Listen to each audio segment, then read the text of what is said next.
চিকি সোনু, ওই যে ওখানে দেখো আজকে ফুচকাওয়ালা এসেছেন। আচ্ছা চলো আজকে তাহলে হয়ে যাক ফুচকা চ্যালেঞ্জ। না, তুমি ফুচকা খেতে কিভাবে মানা করতে পারো? মুচমুচে পুরি, টক মিষ্টি চাটনি, গরম গরম ডাবলির পুর, আহা আহা, আমার তো এটা চিন্তা করি মুখে পানি চলে আসছে। আরে না চিকু, আজকে মায়ের দেয়া ছোলা আর পুরি দিয়েই পেট ভরে গেছে। আর আমাকে এখন কোচিং এ যেতে হবে, দেরি হয়ে যাচ্ছে। আচ্ছা ঠিক আছে, তাহলেই ফুচকা চ্যালেঞ্জ অন্য কোনো দিন করা যাবে। হ্যাঁ অবশ্যই করব। বাই। আরে চলো চিকু, এবার শুরু হয়ে যাও।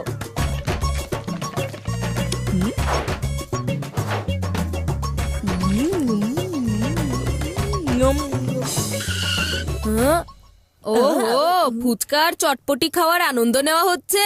তোমার মনে নেই মা আমাদেরকে চটপটি খেতে মানা করেছে? আমি এখনই গিয়ে কমপ্লেন করছি, দাঁড়াও। আরে যাও ছোট ভাই যাও, আমিও দেখতে চাই মা কিভাবে তোমার কথা বিশ্বাস করে নিবে। এমন এক ছয় মারবো তোমার কমপ্লেন ব্যাক টু প্যাভিলিয়ন হয়ে যাবে।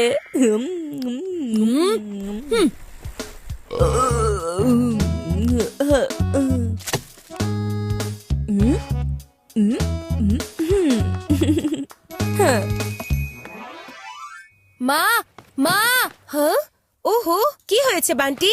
আরে কি হয়নি তাই বলো। মা তুমি কি জানো আজকে তোমার চিকু কি করেছে? স্কুলের বাইরের ওই ফুচকাওয়ালার কাছ থেকেও চটপটি খাচ্ছিল। এটা হচ্ছে ওই ফুচকাওয়ালা তুমি যেখান থেকে আমাদের খেতে মানা করে দিয়েছো। অ্যাজ অলওয়েজ চিকু তোমার কথা শোনেনি। হ্যাঁ, এবার দেখে নিও মা ওই কিভাবে মিথ্যা কথা বলে। চিকু, তুমি ফুচকা খেয়ে এসেছো, আজকে তোমার কোনো মিথ্যা কথা বলা চলবে না। আমার মিথ্যা কথা বলার কি প্রয়োজন আছে মা? তুমি তো ভালো করেই জানো এ পর্যন্ত যতবার আমি চটপটি খেয়েছি তুমি সেগুলোর দাগ সবসময় আমার কাপড়ের ওপর পেয়েছো। তুমি কি আমার কাপড়ের ওপর কোনো দাগ দেখতে পাচ্ছো?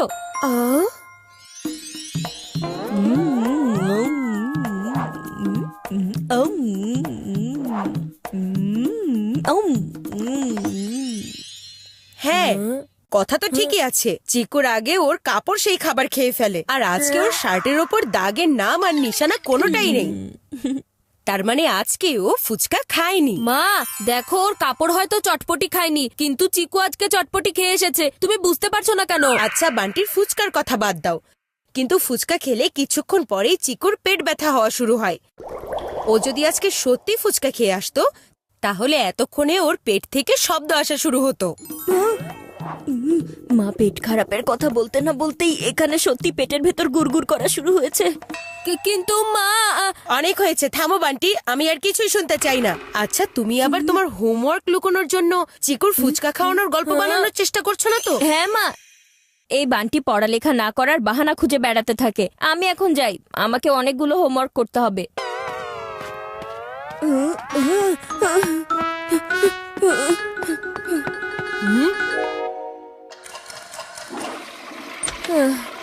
চটপটি আর ফুচকা দেখলে আমি ভুলেই যাই যে এসব আমার পেটে সহ্য হয় না।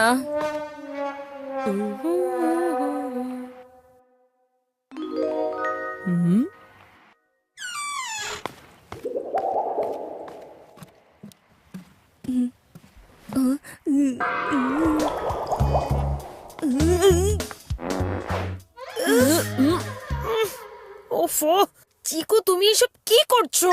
চটপটি না খেয়েই তোমার পেট খারাপ হয়ে যায়নি তো? আরে না না মা, এটা আমার কাজ না, বরফির কাজ। কে জানে সারাদিন ধরে কি উল্টাপাল্টা খেয়ে বেড়ায়, এরপর বাড়ির বাতাসে দুর্গন্ধ ছড়িয়ে দেয়। বরফি তুমি খেয়ে বেড়াও আর আমার নাম খারাপ হয়। মনে হচ্ছে এখন আমাকে টয়লেটে আরো একটা চক্কর লাগাতে হবে। এই মিস্টার চিকু চচ্চড়ি, কোথায় যাচ্ছ তুমি? এইমাত্র টয়লেট থেকে এসেছো তাই না? আরে আমার কোনো পেট খারাপ হয়নি যে আমি বারবার টয়লেটে যাব। আমার জুতোয় ময়লা লেগেছে, সেটাই পরিষ্কার করতে যাচ্ছিলাম। তুমি দাঁড়াও, আগে আমাকে টয়লেটে যেতে হবে ভাইয়া, এরপর না হয় তুমি তোমার পেট জুতা পরিষ্কার করে নিও। হ্যাঁ, আরে না না, আমি আগে টয়লেটে যাচ্ছিলাম। কিন্তু এখন তো আমাকে টয়লেটে যেতে হবে। তোমার তো শুধুমাত্র জুতায় ময়লা লেগেছে, পেটে না।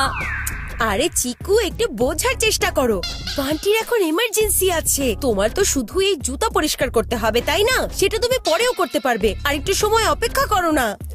আরে আমার কাছে তো সময়ই নেই। না বান্টি দাঁড়াও। মনে হচ্ছে আমার পেট এখানেই ব্লাস্ট হয়ে যাবে।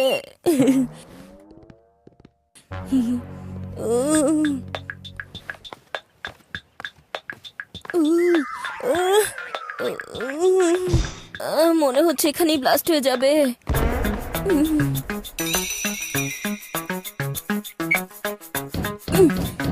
এই বান্টি, বাজাবে না আমার মগজের ঘন্টি। জলদি বাইরে বেরিয়ে আসো। আরে আমি তো এখনো শুরুই করিনি, একটু টাইম লাগবে।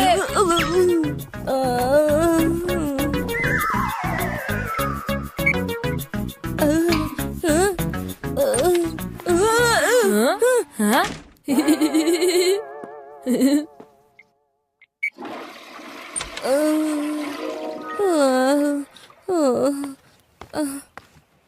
চিকু, আজকে তো তোমার লটারি লেগে গেছে।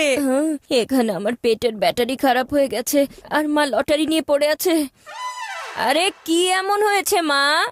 আজকে বান্টি তোমার জন্য অনেক বড় একটা স্যাক্রিফাইস করেছে। তোমার সবচাইতে ফেভারিট পিৎজা আর বান্টির সবচাইতে ফেভারিট পাস্তা। কিন্তু আজকে বান্টি শুধু তোমার জন্য অ্যাডজাস্ট করতে রাজি হয়েছে।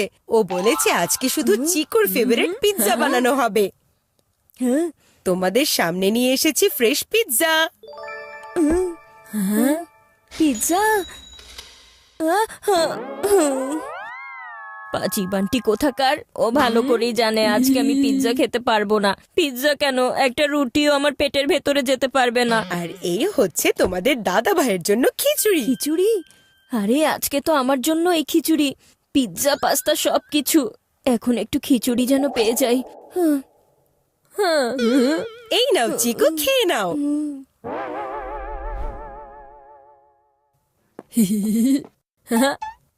দাদা ভাই, আপনার জন্য স্পেশাল খিচুড়ি তৈরি হয়ে গেছে। Thank you Bunty.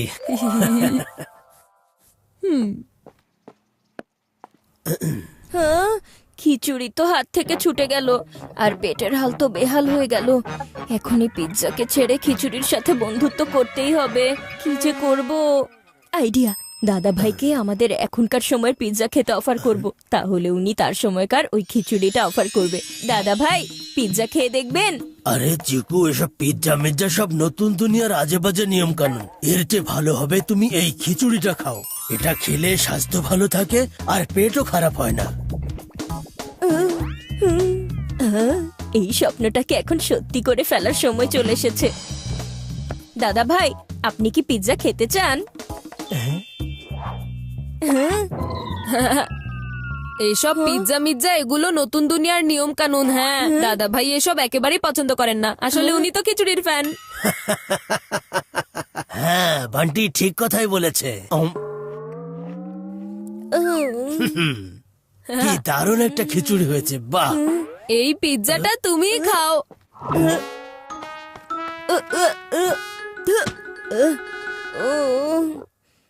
এখন শুধু একটা সলিউশন আছে। চটপটির অত্যাচার থেকে বাঁচতে হলে মায়ের ওই পেট পরিষ্কার করার ওষুধ খেতে হবে। হয়তো এটা খেলে একটু রিলিফ পাবো।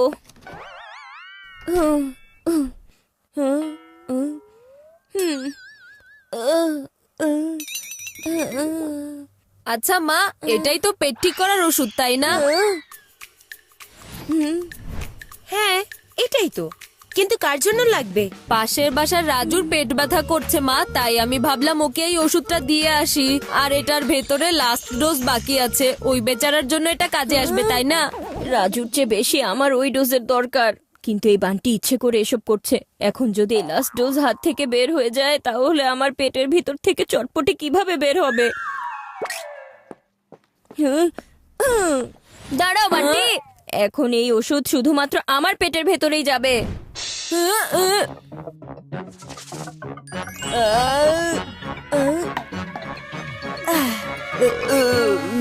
আরে চিকু, তুমি এখানে কি করছো? এখন আরে? আমার পেটের ভেতরে একটু শান্তি পাওয়া যাবে। অনেক বেশি ব্যথা করছিল। মা, তুমি ওর কথা শুনেছো? চিকু, তোমার পেটে কি আসলেই ব্যথা করছিল? মামা, আসলে এমন না, মানে আসলে এর মানে বান্টি ঠিক কথাই বলেছিল। তুমি স্কুলের বাইরে ফুচকা খেয়েছো, তাই না? আসলে হয়েছে কি মা, আমি কি করি করে আর কি হবে? পাখি খেয়েছে চটপটি। এখন থেকে তোমার ক্রিকেট খেলা বন্ধ। এক্সট্রা ক্লাস করাও বন্ধ। আর নতুন ক্রিকেট ব্যাটের ডিমান্ড করলে দেখে নিও। কিন্তু মা, আর একেই বলে চান্স পেলেই ডান্স। এবার যেহেতু চিকুর পেট খারাপ হয়ে আছে, তাই এই পুরো সপ্তাহ সবার জন্য খিচুড়ি রান্না হবে। কি না, চিকুর চটপটির ঝাল আমার ওপরেই কেন পড়লো? একেই বলে হিট উইকেট। এখন পুরো সপ্তাহ খিচুড়ি খাও।